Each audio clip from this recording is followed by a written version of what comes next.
के आधार पर क्रिया के दो भेद, अकर्मक और सकर्मक क्रिया, और इसके साथ साथ अर्थ व प्रयोग के आधार पर क्रिया के 8 से 10 अलग अलग भेदों के बारे में आज चर्चा करनी है। तो यहाँ पर क्रिया के पूरे कॉन्सेप्ट को हर तरह की क्वेश्चंस की वैरायटी के साथ में हमें कंप्लीट करना है।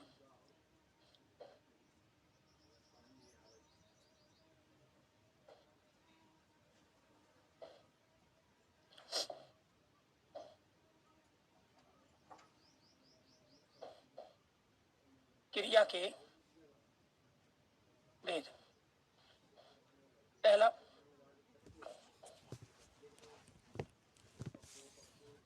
रचना या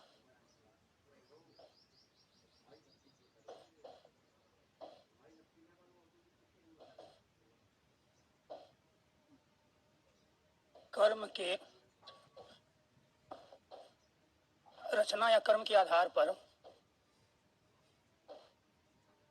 क्रिया के भेद वो होते हैं दो। एक होता है अकर्मक क्रिया और दूसरा होता है सकर्मक क्रिया। अकर्मक क्रिया के अंदर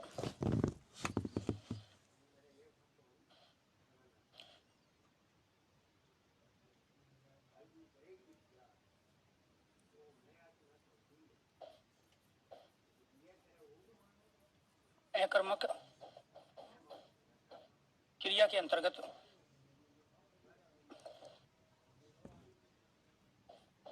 जिस वाक्य में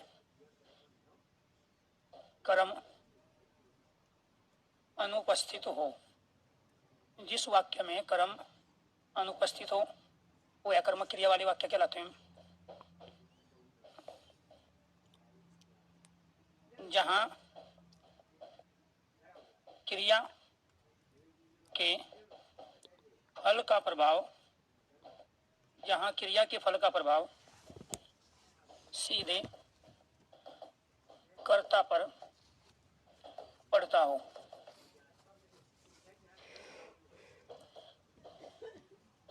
जिन क्रिया के संपादन में केवल कर्ता की आवश्यकता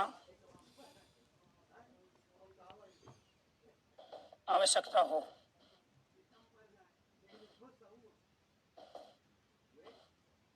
कर्म की नहीं। जहां कर्ता की प्रधानता होती हो, वो भी क्या कहलाते हैं? अकर्मक क्रिया। जहां क्रिया संपन्न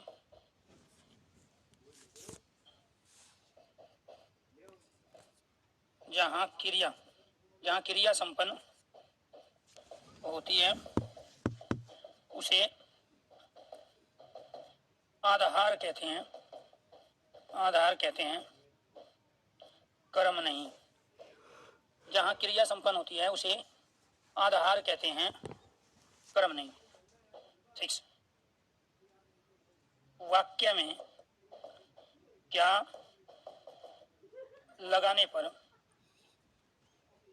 उत्तर नहीं मिलता हो, वो वाक्य क्या कहलाते हैं?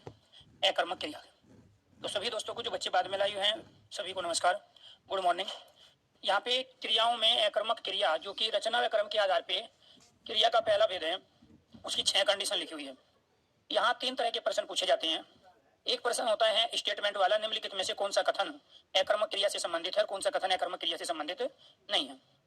दूसरा पूछेगा कौन सा कथन तर्क संगत है, कौन सा तर्क संगत नहीं है, कौन सा संगत है, कौन सा मेल है, कौन सा बेमेल है, कौन सा सत्य है, कौन सा असत्य है, कौन सा निम्नलिखित में से अकर्मक क्रिया से संबंधित है। तो कहने का मतलब ये हुआ कि ये जो 6 स्टेटमेंट है, 6 की 6 स्टेटमेंट अकर्मक क्रिया के होने की 100% पॉसिबिलिटी को बता रहे हैं। अब कुछ कंडीशन ऐसी होती है जो सकर्मक क्रिया की होती है। तो ये पहला प्रश्न जो बना, ये स्टेटमेंट वाला प्रश्न बना। फिर वो आपको केवल क्रिया देगा। क्वेश्चन होगा निम्नलिखित में से अकर्मक क्रिया बताइए, रोना, हंसना, सोना, या फिर फोर्थ ऑप्शन दे दिया सभी। तो कौन सी क्रिया इसमें से अकर्मक क्रिया है? तो जिस क्रिया को करने के लिए हमें कर्म की आवश्यकता ही ना हो, किसी साधन की आवश्यकता ही ना हो, केवल कर्ता पर ही वो डिपेंड हो, कर्ता के द्वारा ही वो क्रिया संपन्न की जा रही हो, उसमें किसी दूसरी वस्तु की, पदार्थ की, साधन की, कर्म की हमें आवश्यकता ही ना हो, तो उन क्रियाओं को हम अकर्मक क्रिया कहते हैं। कई बार पर्टिकुलर शब्द देके आपसे अकर्मक और सकर्मक पूछ लेगा कि बताइए ये मुस्कुराना किस प्रकार की क्रिया है। एक ऑप्शन होगा अकर्मक, दूसरा सकर्मक, और फिर अकर्मक और सकर्मक दोनों, और फिर दे देगा प्रेरणार्थक। तो मुस्कुराना या मुस्कान अपने आप में अकर्मक क्रिया है, क्योंकि मुस्कान केवल कर्ता पे डिपेंड है। हमें स्माइल के लिए, मुस्कुरान के लिए किसी भी साधन की आवश्यकता नहीं है। हमें चलने के लिए, दौड़ने के लिए किसी भी साधन की आवश्यकता नहीं है। रोने के लिए, सोने के लिए किसी भी साधन की आवश्यकता नहीं है। इसीलिए ये क्रिया अकर्मक क्रिया होती है। तो क्वेश्चन होगा निम्नलिखित में से अकर्मक क्रिया बताओ, या फिर पर्टिकुलर कोई एक क्रिया ले लेगा कि सोना बताइए, हंसना बताइए, रोना बताइए, चलना बताइए, किस प्रकार की क्रिया है। तो जिन क्रियाओं के लिए कर्म की आवश्यकता ही ना पड़े, केवल कर्ता ही उन क्रियाओं को अपने आधार पर संपन्न कर पाता हो, वे सारी की सारी क्रियाएं अकर्मक क्रिया है। अब खाना आ गया। अब पूछा किस प्रकार की क्रिया है। अब खाने के लिए कोई ना कोई भोज्य पदार्थ चाहिएगा हमें, कोई रोटी है या कुछ भी दूसरी चीज, कोई भी भोज्य पदार्थ है। पीना है तो जूस चाहिए, या चाय चाहिए, छाछ चाहिए, शरबत चाहिए, कोई ना कोई पेय पदार्थ चाहिए।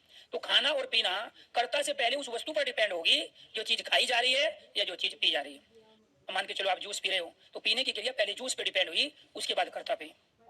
तो जिन क्रियाओं के लिए कर्म की आवश्यकता ही हो, कर्म के बिना उन क्रियाओं को हम कर ही ना पाए, जैसे खाना है, पीना है, तो ये सब क्या है? सकर्मक क्रिया है, क्योंकि इसमें हमें कर्ता के साथ साथ किसी न किसी कर्म पर डिपेंड रहना पड़ता है। इसी वजह से उन क्रियाओं को हम सकर्मक कहते हैं, जो कर्म के साथ हो।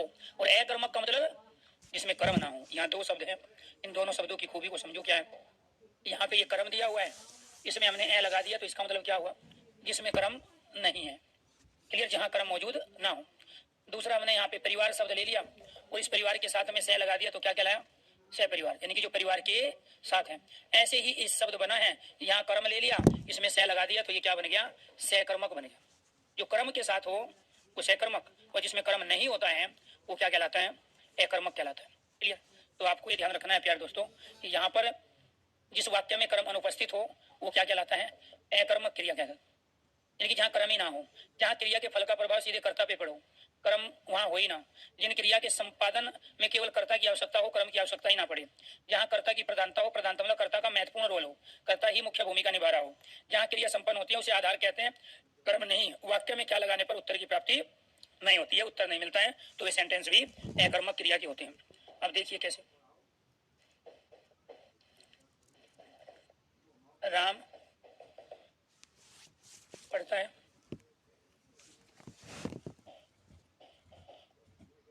सीता गाती है,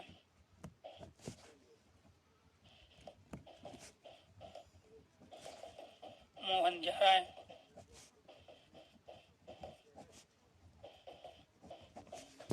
पक्षी आकाश में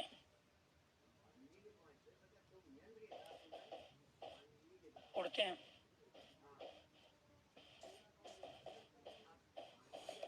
बच्चे मैदान में खेलते हैं,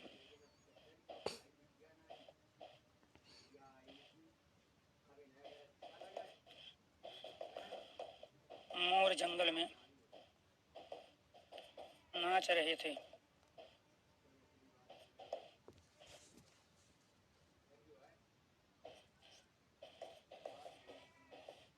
शिक्षक पढ़ा रहा है।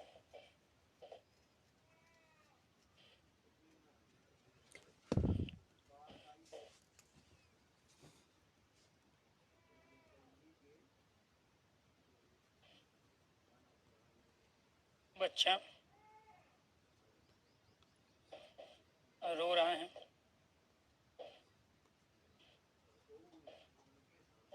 दादाजी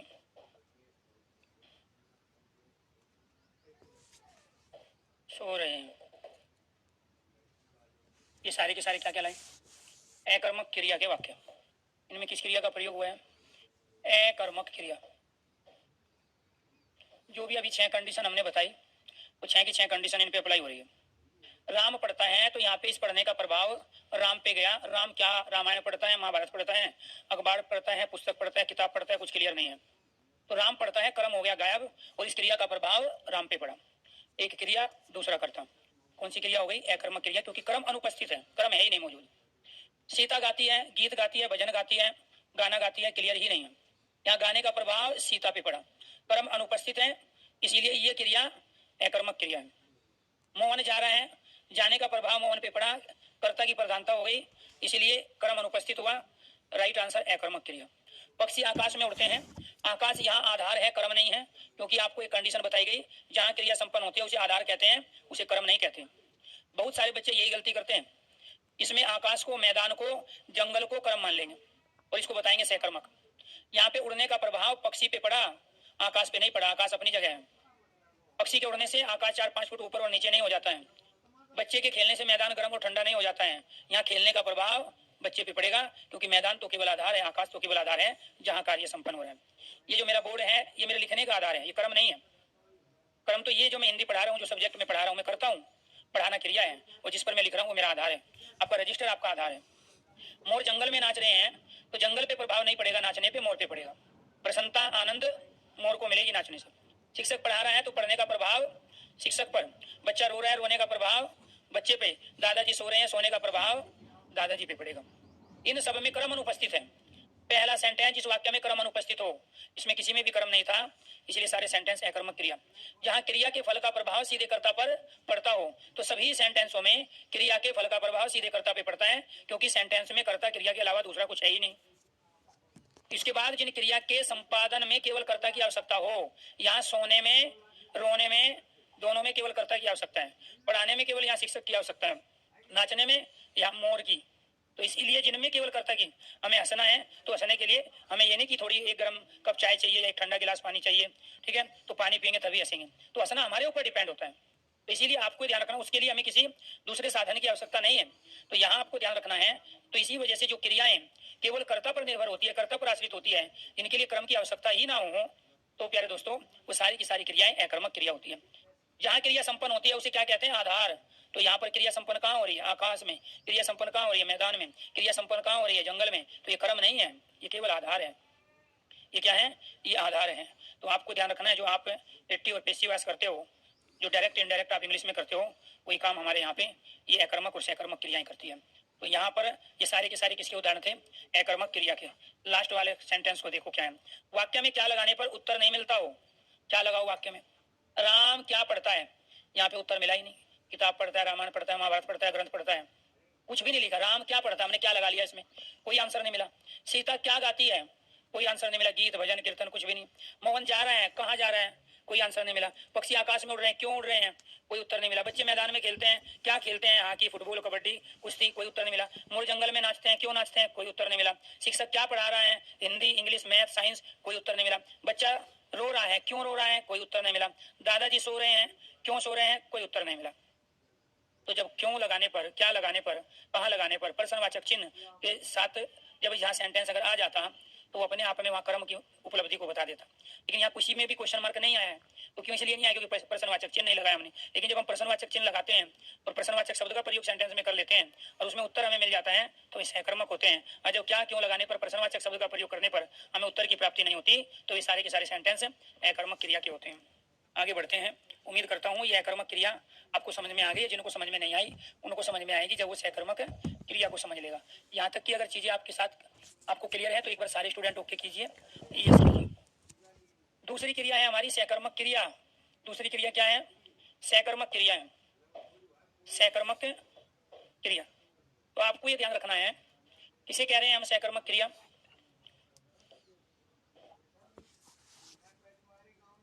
जहां जिस वाक्य में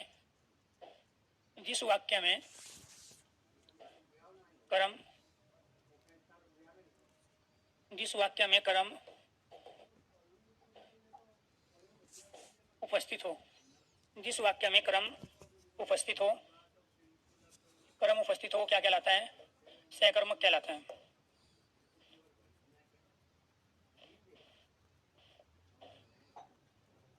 जहां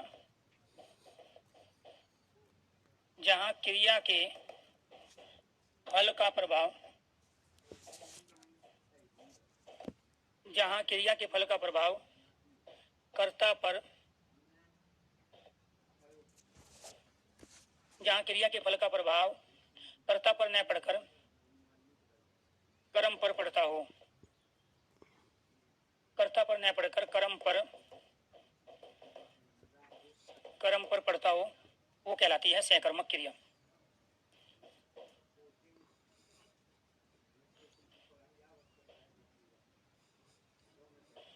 जहां वाक्य में कर्म की प्रधानता हो,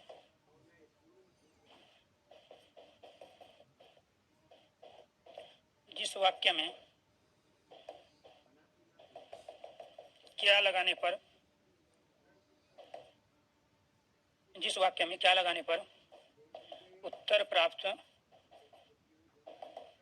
हो जाए, क्या लगाने पर उत्तर प्राप्त हो जाए, तो वो क्या कहलाता है? सहकर्मक क्रिया।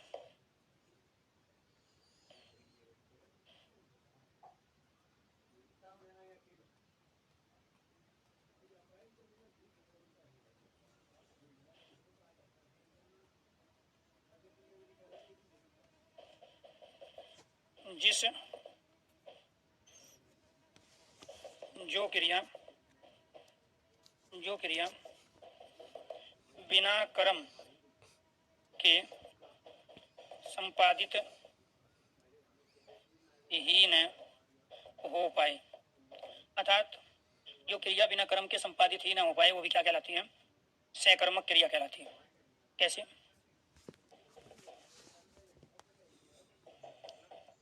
राम पुस्तक पढ़ता है, सीता गीत गाती है,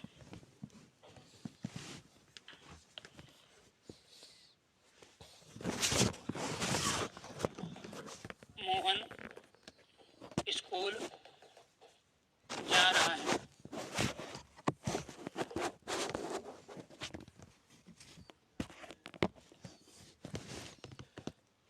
बच्चे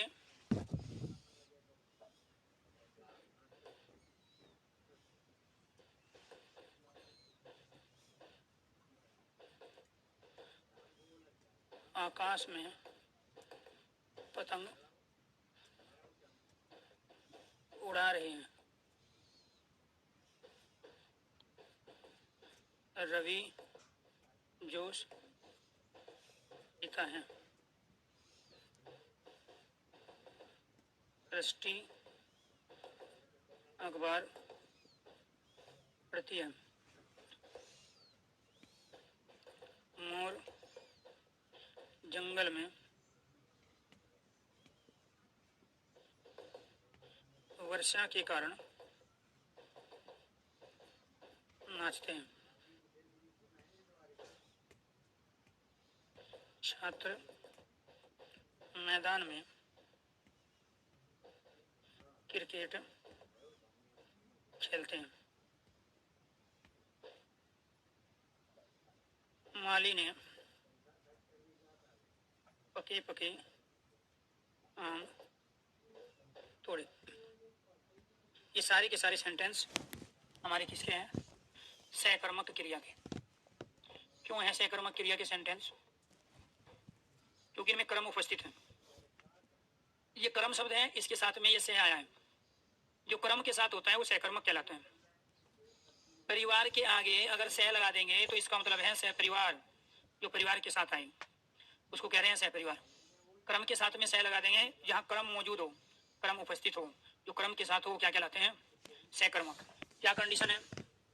जिस वाक्य में कर्म उपस्थित हो, सब में कर्म उपस्थित है। कहाँ है कर्म? यहाँ पुस्तक कर्म है, यहाँ गीत कर्म है, यहाँ स्कूल कर्म है, यहाँ पतंग कर्म है, यहाँ जूस कर्म है, यहाँ अखबार कर्म है, यहाँ वर्षा कर्म है, यहाँ क्रिकेट कर्म है, और यहाँ पके पके आम कर्म है। पहली कंडीशन अप्लाई हो गई। क्या थी पहली कंडीशन? जिस वाक्य में कर्म उपस्थित हो, जहां क्रिया के फल का प्रभाव कर्ता पर न पड़कर कर्म पर पड़ता हो। सेकंड कंडीशन, राम, सीता, मोहन, बच्चे, रवि, सृष्टि, मोर, छात्र और माली, ये सब कर्ता है। कर्ता के होते हुए भी क्रिया का फल का प्रभाव कर्ता पे ना पड़ के पुस्तक कर्म पर पड़ रहा है, गीत पर पड़ रहा है, स्कूल पे पड़ रहा है, क्योंकि राम पुस्तक पढ़ता है तो पढ़ने का प्रभाव पुस्तक पे गया, गाने का प्रभाव गीत पे गया, जाने का प्रभाव स्कूल पे गया, क्योंकि वहां कर्म मौजूद है। मान के चलो रवि जूस पीता है तो यहाँ पीने का प्रभाव जूस पे पड़ेगा, पीने से जूस कम होगा, रवि कम नहीं होगा। यहाँ उड़ने से बच्चा कम मोटा है, लंबाई उसकी नहीं बढ़ेगी, ठीक है, आकाश अपने स्थान पे रहेगा, उड़ने का प्रभाव पतंग पे पड़ेगा, पतंगी ऊपर जाएगा, पतंग नीचे आएगा, पतंगी दाएं जाएगा, पतंगी बाएं जाएगा, पतंगी कटेगा, पतंगी फटेगा, बच्चा पतंग के साथ 4-5 फुट ऊपर और नीचे नहीं जा रहे हैं, बच्चे आकाश में पतंग उड़ा रहे हैं, तो इस उड़ाने का प्रभाव तो पतंग पे पड़ा, तो इसीलिए ये आकाश अपने स्थान पे, आकाश तो आधार है, बच्चे यहाँ करता है, बच्चे अपने स्थान पे हैं, पतंग के साथ थोड़े उड़ता है। इसलिए यहाँ पे सृष्टि अखबार पढ़ती है तो अखबार की तो 1 पेज 2 पेज पूरा होगा पढ़ने से, या 2-4 सेंटेंस जो भी वो पढ़ेगी।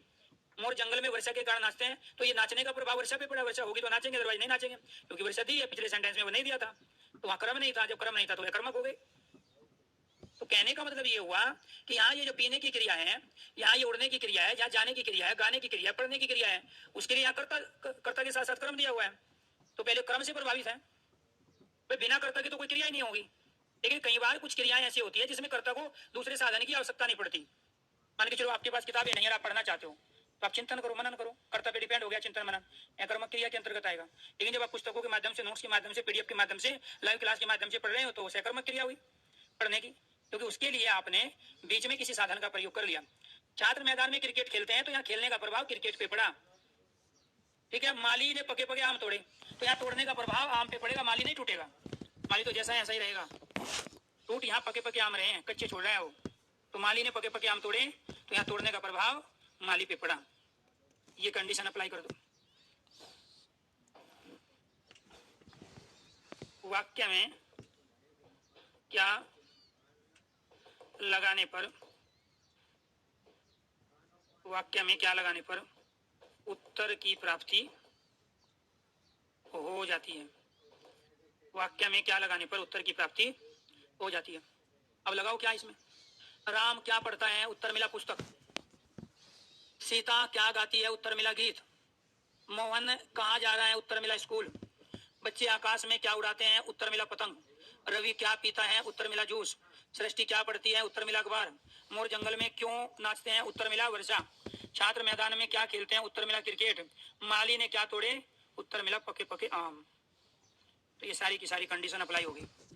जिंदगी में पहली बार अकर्मक और सकर्मक वाले कॉन्सेप्ट को आपने सीखा है, और अब से पहले यही चीज 15 से ज्यादा बार पढ़ चुके हो, अलग अलग किताबों से, अलग अलग टीचरों से, अलग अलग ढंग से। और आज तक इस क्वेश्चन को पेपर में बैठने वाले तमाम स्टूडेंट में से केवल 1% स्टूडेंट इस क्वेश्चन को सही करके आते हैं, बाकी का सबका गलत हो, तुक्के मारते हैं। अब बहुत सारे बच्चे ऐसे हैं जिनको अभी भी समझ में नहीं आया। वो इसलिए समझ में नहीं आया क्योंकि आपकी प्रीवियस नॉलेज है, आपका पूर्व ज्ञान आपको सीखने से रोक रहा है।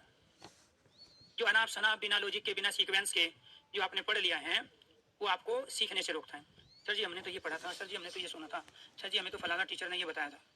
टीचरों के ही नहीं है कॉन्सेप्ट क्लियर, तो बताएंगे क्या। किताब में 2 लाइन दे के इसे अकर्मक कहते हैं, जहाँ क्रम नहीं होता, जहाँ क्रम होता है वो सकर्मक होता है, और फिर एग्जाम्पल दे दिए।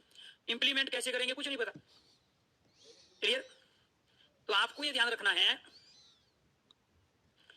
ऑब्जेक्ट को कर्म कहते हैं, वर्ब को क्रिया कहते हैं, और कार्य को करने वाले को कर्ता कहते हैं, क्लियर। तो आपको ये ध्यान रखना है प्यारे दोस्तों, ये सारी की सारी स्टेटमेंट किससे संबंधित है, सकर्मक क्रिया। जिस वाक्य में कर्म उपस्थित हो, जहाँ क्रिया के फल का प्रभाव कर्ता पर न पड़कर कर्म पर पड़ता। कर्ता तो सब में था, लेकिन वहां किस पे पड़ा, कर्म पे। जहाँ वाक्य में कर्म की प्रधानता हो, भाई कर्ता के होते हुए कर्म की प्रधानता है, ठीक है। जिस वाक्य में क्या लगाने पर उत्तर की, 2 बार लिख लिया क्या मैंने, ठीक है। जिस वाक्य में क्या लगाने पर उत्तर की प्राप्ति हो जाए, ये हटा दो फिर। चलो जी, इसका मतलब मैं भी सामान्य आदमी नहीं रह रहा हूँ, ठीक है। एक ही चीज को 2-2 बार अगर लिखने लगे तो फिर आदमी आदमी नहीं रहता, अद्भुत बन जाता, चमत्कारी आदमी बन जाता। जिस वाक्य में क्या लगाने पर उत्तर की प्राप्ति हो जाए, जो क्रिया बिना कर्म के संपादित ही ना हो। अब आप बताओ, ये 5वीं कंडीशन अप्लाई करो, ये तो कर लिया आपने, सब में कर्म की प्रधानता भी थी, ठीक है। ये कह रहा है कि जो क्रिया बिना कर्म के संपादित ही ना हो, तो यहाँ पीने की क्रिया बिना जूस के संपादित कर दोगे आप। पीने के लिए कुछ ना कुछ चाहिए, चाय, लस्सी, दूध, दही या फिर जूस, कुछ ना कुछ चाहिएगा, ठीक है। पीना खाने की क्रिया है, ठीक है, उसके लिए भी कुछ ना कुछ खाने के लिए चाहिएगा। ऐसे थोड़ा करता खा रहा है तो कुछ ना कुछ खा रहा है ना, वो चाहे वो मक्खी खा रहा हो, मच्छर खा रहा हो, ठीक है, या कोई भी खाने योग्य चीज खा रहा हो। तो खाने की क्रिया बिना कर्म के हो ही नहीं सकती, पीने की क्रिया बिना कर्म के हो ही नहीं सकती। तो इसीलिए जैसे हंसना है, हंसने के लिए कोई जरूरत ही नहीं है, कर्ता पे डिपेंड है। ऐसे थोड़ी हंसने के लिए पहले पंख चाहिए आपको, जैसे उड़ने के लिए पंख की आवश्यकता है, ठीक है। तो आपको ये ध्यान रखना है, यहाँ पे चूंकि कर्म दिए हुए हैं इसलिए कर्म की प्रधानता है। अब जैसे तोड़ा, अब क्या तोड़ा, कुछ ना कुछ चाहिएगा तोड़ने के लिए, तो इसी वजह से क्या कहलाए, सारी सहकर्मक क्रिया के उदाहरण कहलाए। चलो जी, जिसको समझ नहीं आया वो थोड़ा सा और जोर डाले दिमाग पे, जगा दो, आप दिमाग को जगा दो भाई, सबका सोया हुआ बैठा है। मोदी जी पलंग पर, मोदी जी पलंग पर सोते हैं।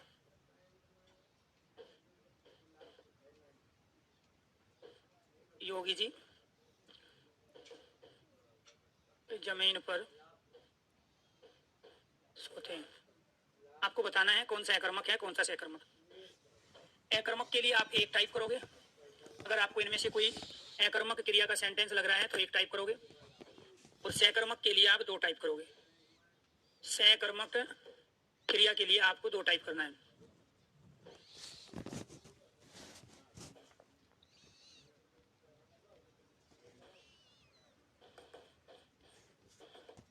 मनोहर लाल खट्टर गाड़ी में सोता है।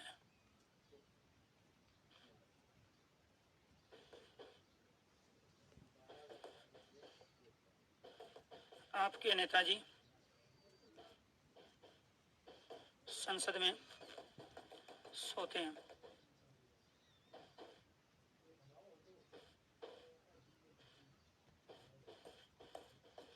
देवेश रामायण पढ़ता है।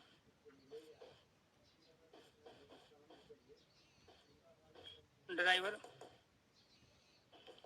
बस चला रहा है।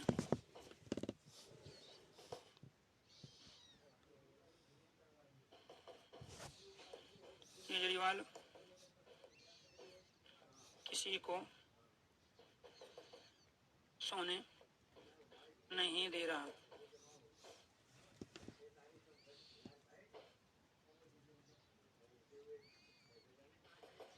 राम आम खाता है।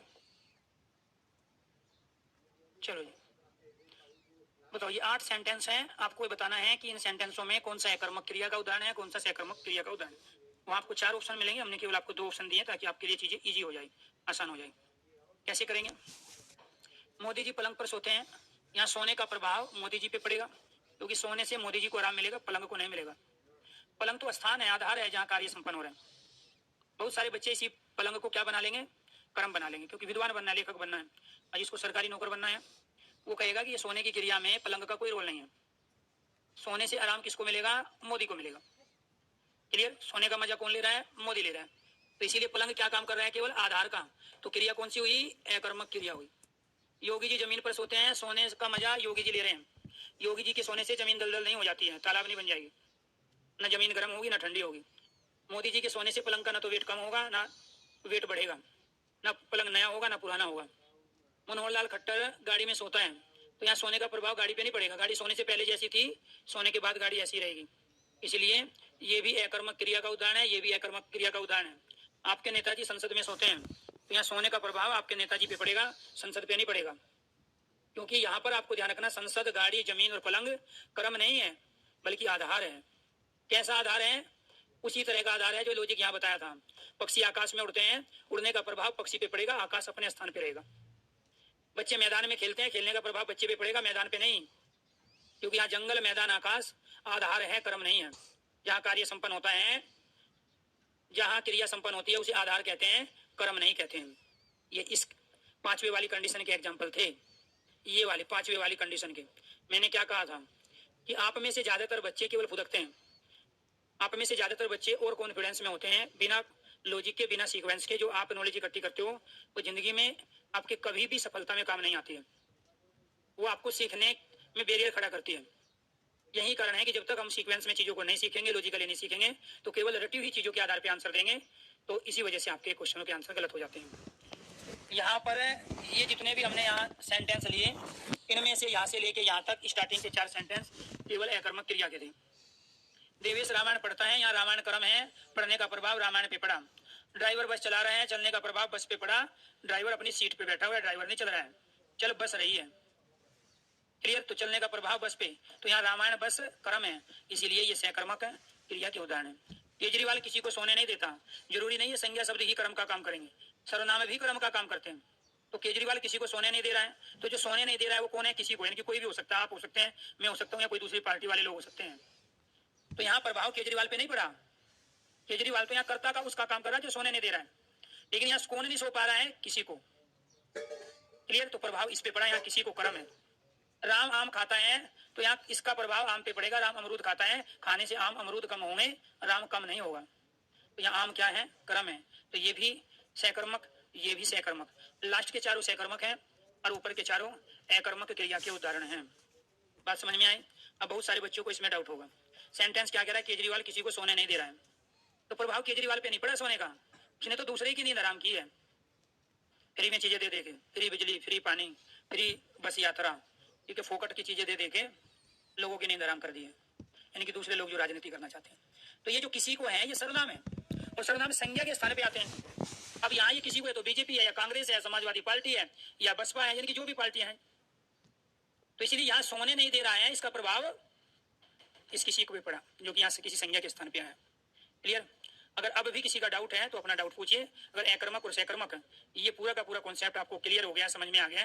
तीन तरह के प्रश्न बनते हैं। एक तो सेंटेंस देके पूछा जाता है, कौन सा सेंटेंस अकर्मक क्रिया से संबंधित है, कौन सा सहकर्मक क्रिया से संबंधित है, और कौन सा सेंटेंस इसमें अकर्मक सहकर्मक का नहीं है। दूसरा पर्टिकुलर क्रिया ही दे देगा। खाना बताइए किस प्रकार की क्रिया है, पीना बताइए किस प्रकार की है। खाने और पीने के लिए किसी न किसी हमें पेय पदार्थ और भोज्य पदार्थ की आवश्यकता होगी, इसीलिए वो सहकर्मक क्रिया है। हंसना, रोना, चलना, फिरना, कूदना, फांगना, ये सारी कर्ता पे डिपेंड होती है, इसलिए अकर्मक क्रिया है। जिस क्रिया के लिए हमें कर्म की आवश्यकता ही ना पड़े, वे सारी की सारी क्रियाएं अकर्मक क्रिया होती है। अगर आपको समझ में आ गया है तो एक बार सारे स्टूडेंट ओके कीजिए, यस कीजिए। मंजीत यादव, शुभांशु, प्रतीक, अश्वनी, दीपक, आयुष, मुस्कान, सत्यम, आकाश, विशाल, विपुल, संगम, मोनू, धर्मेंद्र, यतेंद्र, आकाश, अश्वनी, परवीन, प्रदीप, यश, पूजा, प्रीति, अश्वनी, मोनू, प्रियंका, भारती, सत्यम, यश, अंकित, सोनू, धर्मेंद्र, कपिल, किरण, अश्वनी, विवेक, सुनील, रंजीत, रजनीश, के एम यादव, शशि, लक्की, रघु, भगवान, विवेक, अश्वनी, भगवान दास, यश, भारती, अभिषेक, पवन, सुनित, सुनील, दिलीप, सत्यम, आकाश जी, थैंक यू। चलो जी, पप्पू भी है, हाँ बिल्कुल ठीक है, क्लियर। हाँ, लक्की नाम ले लिया बेटे, आपका भी ले लिया, ठीक है। चलो, कोई डाउट किसी तरह का? एक ऐसा लाजवाब टॉपिक आपने कंप्लीट किया है जो सबसे ज्यादा गलत होता है, और ऐसा कोई पेपर नहीं है ये क्वेश्चन ना पूछा जाता हो, ठीक है। अकर्मक और सहकर्मक का हमेशा क्वेश्चन पूछा जाता है, ये ध्यान रखना। देखो, यहाँ आपको कैरियर पर पढ़ाने वाले टीचरों की क्वालिटी बता देता हूँ मैं आपको। डिफिकल्ट से डिफिकल्ट टॉपिक, डिफिकल्ट से डिफिकल्ट क्वेश्चन, अगर आप कहीं भी पढ़ चुके हैं और वो आपको समझ में ना आ रहा हो, तो आप कैरियर के किसी भी सब्जेक्ट टीचर से वो आप कॉन्सेप्ट पढ़ के देखो। एक तो सबसे बड़ी खूबी ये होती है इन टीचरों की कि जितने भी टीचर कैरियर पे पढ़ा रहे हैं, जो मेन टीम है, कुछ टीम ऐसी भी है जो नए टीचर हम ले रहे हैं और वो धीरे धीरे एक्सपीरियंस कर रहे हैं, लेकिन जो कैरियर की मेन टीम है, जिनकी वजह से कैरियर खड़ा है और दौड़ रहा है, ठीक है, तो उनको इतना लंबा अनुभव है, उनको इतना गहराई के सब्जेक्ट की नॉलेज है कि वो अपने आप ही नए तरह के कॉन्सेप्ट, नए स्किल के माध्यम से, नए मेथड के माध्यम से बच्चों तक पहुंचाते हैं। दूसरी चीज ये है कि जो ऐसी शुरुआत बैच में होगी, उससे भी बेस्ट उस बैच का अंत होता है। ऐसा नहीं होता है कि कुछ टॉपिक तो वास्तव में बहुत बढ़िया थे कुछ टीचर के, कुछ टॉपिक एवरेज थे, और कुछ टॉपिक ऐसे थे कि बच्चों के दिमाग के ऊपर से गए, ठीक है, कुछ समझ में ही नहीं आया। ऐसा कोई टीचर नहीं है। यानी कि जैसे बैच की स्टार्टिंग की, जितना मजा आपको पहली क्लास में आया, उससे भी कई ज्यादा गुना मजा उसकी लास्ट क्लास में आएगा जब वो बैच कंप्लीट कर रहा होगा। ये सबसे बड़ी क्वालिटी है, बाकी जगह ये नहीं है। देखो, टीचर हम भी हैं, हमें भी पता होता है इस मार्केट में कौन कौन क्या क्या पढ़ा रहे होते हैं, हमें अपडेट होना होता है मार्केट में क्या आया है, क्वेश्चन की वैरायटी किस तरह बदली है, किस भर्ती में कितना परसेंट सिलेबस पुराना है, कितना परसेंट सिलेबस नया है, तभी तो आपको गाइड कर पाते हैं। हमें भी अपडेट रहना पड़ता है। दूसरी क्वालिटी ये है कि जो वो पढ़ाते हैं, जो उन्होंने बोर्ड पे लिख दिया या जो उन्होंने नोट्स में दे दिया, आपको किताब में दे दिया, आज तक उससे बाहर न तो कभी आया है और न कभी आएगा। यानी कि जो पढ़ाते हैं वो पेपर में आता है। लेकिन हम ये नहीं कहते हैं देखो जी फलानी भर्ती में ये फंस गया, पूरा का पूरा फंस गया, आधा फंस गया। टीचर का काम ही वही होता है कि जो पढ़ाए वो पेपर में आए। अब अकर्मक सहकर्मक में आपसे कुछ भी पूछेगा, हमने कोई क्वेश्चन की वैरायटी छोड़ी नहीं है। एक छोटे से टॉपिक के लिए पूरा 1 घंटा ले लिया हमने, क्लियर। तो ये क्या था? रचना या कर्म के आधार पे क्रिया के भेद। रचना के आधार पे भी 2 होते हैं, कर्म के आधार पे भी, एक अकर्मक क्रिया और दूसरी सहकर्मक क्रिया, क्लियर। तो ये आपको ध्यान रखना है।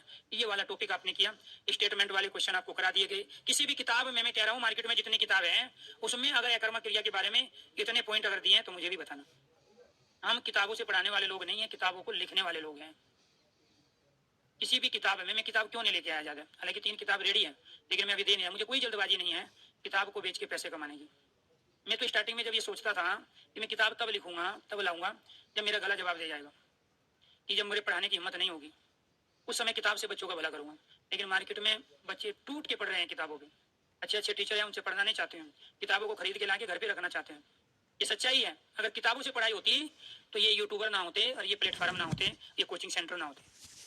बच्चा किताब खरीदता तो है, लेकिन उसको कितना पढ़ता है वो आपको अच्छी तरह पता है।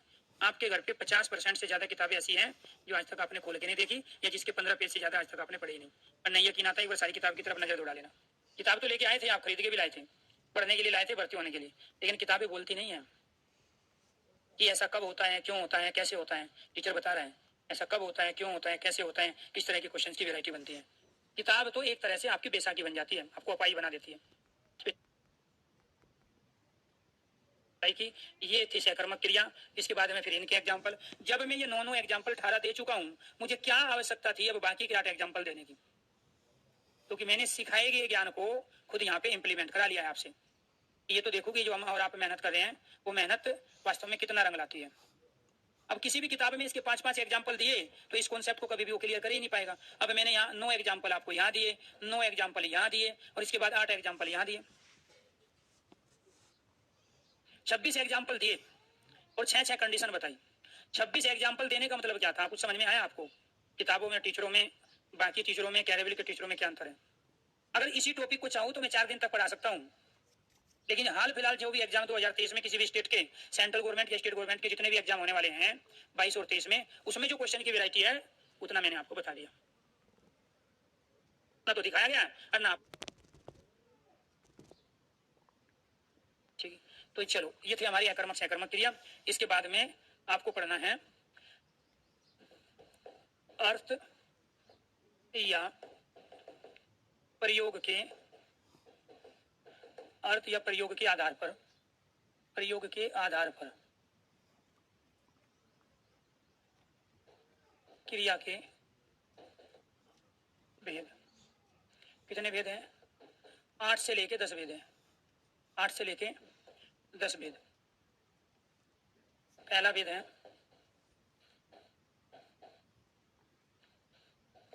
मूल क्रिया, इसी को बोलते हैं धातु, इसी को क्या बोलते हैं? धातु।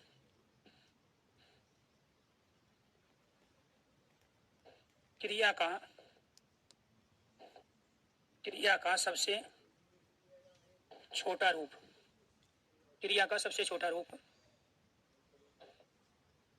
मूल क्रिया अर्थात धातु कहलाता है, अर्थात धातु कहलाता है। जैसे खेल, पढ़, लिख, पी, खा, जा, चल, हंस, ये क्रिया का सबसे छोटा रूप है। इसी को हम धातु भी कहते हैं और इसी को हम क्या कह रहे हैं? मूल क्रिया कहते हैं। दूसरा सामान्य क्रिया, इसे कहेंगे सामान्य क्रिया। मूल क्रिया का ना अंत वाला रूप, मूल क्रिया का ना अंत वाला रूप क्या कहलाता है? सामान्य क्रिया। धातु में ना जोड़ देंगे तो क्या हो जाएगा? सामान्य क्रिया हो जाएगा, सामान्य क्रिया। धातु में ना जोड़ देंगे तो क्या कहलाएगा? सामान्य क्रिया। जैसे खेल में ना जोड़ दिया तो खेलना, पढ़ना, लिखना, ऐसे ही नहाना, पीना, खाना, जाना, ऐसे ही हंसना, ये सारी की सारी क्या कहलाई? सामान्य क्रिया कहलाई। क्या कहलाई? सामान्य क्रिया। तो आपको ये ध्यान रखना है कि ये जो खेलना, पढ़ना, लिखना, नहाना, पीना, खाना, जाना, हंसना, ये सामान्य क्रिया इसलिए है क्योंकि धातु में ना जोड़ दिया। यहाँ पे लास्ट में क्या है? ना। जब भी किसी क्रिया के अंत में ना दिखाई दे तो आंखें बंद करके वे सारी क्रियाएं सामान्य क्रिया कहलाती हैं। मूल क्रिया का ना अंत वाला रूप किसे कहते हैं? सामान्य क्रिया, क्रिया का सबसे छोटा रूप क्या कहलाता है? मूल क्रिया अर्थात धातु कहलाता है। तीसरी क्रिया क्या है? साधारण क्रिया। क्या है? साधारण क्रिया। किसे कहेंगे साधारण क्रिया? मूल क्रिया का कर अंत वाला, मूल क्रिया का कर अंत वाला रूप धातु प्लस कर क्या बन जाएगा? साधारण क्रिया। तीसरा, क्रिया की समाप्ति वाला रूप क्या कहलाता है? साधारण क्रिया। मूल क्रिया में कर जोड़कर, मूल क्रिया में कर जोड़कर, मूल क्रिया में कर जोड़कर साधारण क्रिया, मूल क्रिया में कर जोड़कर साधारण क्रिया बनाई जाती है। कैसे बनेगी जी? देखो एक बार, पढ़कर, लिखकर, हंसकर, खेलकर, कूदकर, चलकर, बोलकर, उछलकर,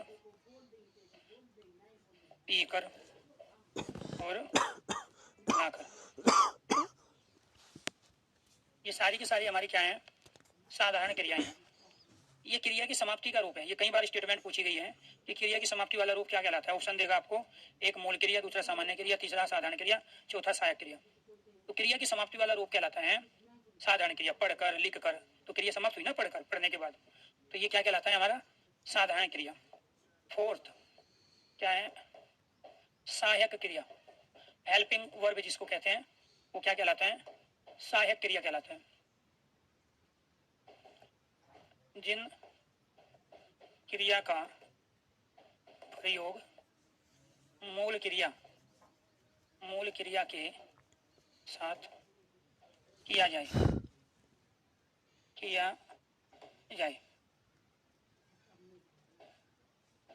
जो क्रिया वाक्य में धातु के साथ प्रयुक्त होती हो, जैसे था, थी, थे, है, हो, हूँ, रहा, रही, रही, है, हो और हूँ, रहा, रही, रहे, था, थी, थे, चूका, चूकी, चूके, होगा, होगी और होंगे। चुका, होगा, चुकी, होगी और चुके होंगे। ये सब हेल्पिंग वर्ब कहलाती है, सहायक क्रिया कहलाती है। वह स्कूल जाता है, तो इसमें ये जो जा है ये तो धातु है, और इसके साथ ये ता और ता के बाद में है, ये दोनों की दोनों सहायक क्रिया। ये क्या कहलाई? सहायक क्रिया, हेल्पिंग वर्ब। मूल क्रिया की हवा बह रही है, हवा बह रही है, तो ये रही है सहायक क्रिया, ये कहलाई धातु अर्थात मूल क्रिया। हम सेंटेंस में प्रयोग करेंगे। पानी उबल रहा है, दूध उफल रहा है, ठीक है। ये सब क्या कहलाती है? हमारी हेल्पिंग वर्ब, सहायक क्रिया कहलाती है।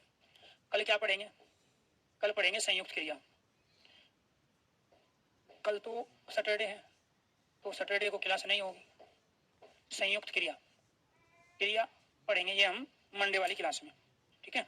अब मंडे को क्लास होगी आपकी, इसमें बची हुई जो बाकी वेद है क्रिया के वो कंप्लीट हो जाएंगे और एक नया टॉपिक भी शुरू कर लेंगे। कुछ बच्चे के कमेंट थे कि सर सैटरडे को क्लास ले लो आप SSC GD के। देखो बच्चे सिर्फ इतना ही सोचते हैं जितना वो देख पाते हैं, और जो नहीं देख पाते हैं उसके बारे में वो बिल्कुल सोचते नहीं है। आपकी बात अपनी जगह बिल्कुल सही है, लेकिन आपको ये ध्यान रखना है दोस्तों, मेरी क्लास सुबह 7 बजे से शुरू होती है, कंटिन्यू में 12:30 बजे तक क्लास लेता हूँ। जब भी मैं किसी क्लास में लेट पहुंचता हूँ तो समझ लो कि उससे पहले वाली क्लास में मैं बच्चों के कुछ डाउट क्लियर कर रहा हूँ या फिर टॉपिक पूरा कर रहा हूँ। ठीक है, आप में से कई महानुभाव आते हैं सुबह सुबह, सर जी आज फिर लेट। तो देखो ऐसे एक दो बच्चे होते हैं, बाकी तो सब समझते ही हैं कि जब हम पढ़ाते हैं तो केवल और केवल पढ़ाई पे फोकस होता है। टाइम पास करने को तो मैं भी रोज शेर व शायरी सुनाने लगूंगा, लेकिन वो सिलेबस का हिस्सा नहीं है। बातें करने लगूंगा, आपके हालचाल जानने लगूंगा, लेकिन वो सब सिलेबस का हिस्सा नहीं है। हम सिलेबस कंप्लीट करेंगे तो सिलेक्शन ले पाएंगे, और सिलेबस कंप्लीट नहीं होगा ढंग से लॉजिक के साथ सीक्वेंस में